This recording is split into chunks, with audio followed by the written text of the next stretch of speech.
voix dans l'herbe, voix des torrents, des mers, dominant toute voix, peint au large murmure. Vous ne dites pas tout, grandes eaux et grands bois, ce que sont la nature. Vous n'exhalez pas seul, au vaste instrument, ces accords gais ou mornes. Vous ne faites pas seul, en vos gémissements, parler l'être sans borne. Vous ne dites pas seul les mots révélateurs d'un invisible monde. L'âme éclate à travers de plus humbles chanteurs, une âme aussi profonde.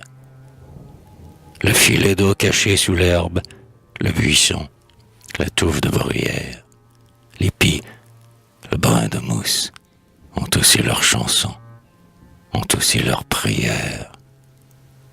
Bruit de la goutte d'eau monotone et plaintif, cri des feuilles froissées, où seul trouve un accent le poète attentif aux choses délaissées.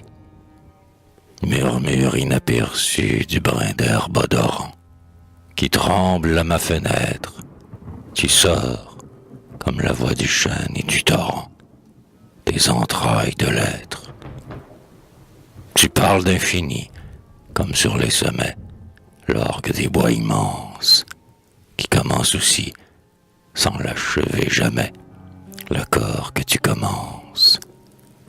Ainsi vous, cœur perdu dans l'ombre et dans l'oubli, cœur muet pour la foule, filet d'eau sous la pierre ou l'herbe ensevelie, brin de mousse qu'on foule.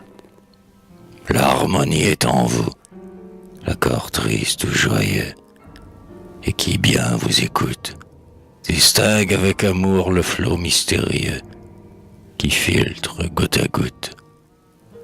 Ce soupir contenu qui s'exhale à regret n'en est pas moins sublime.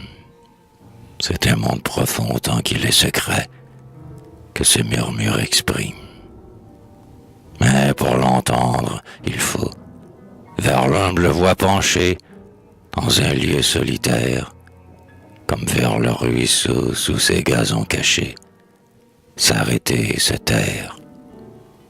Ah, le sage écoutant, loin du monde moqueur, Dieu dans la moindre brise, saisi pour son clavier, garde dans son cœur tous ces bruits qu'on méprise. Car tous, là-haut, soupir exhalé, sans témoin, du brin d'herbe ou du hêtre, pour l'éternel concert, avec le même soin, sont notés par le maître.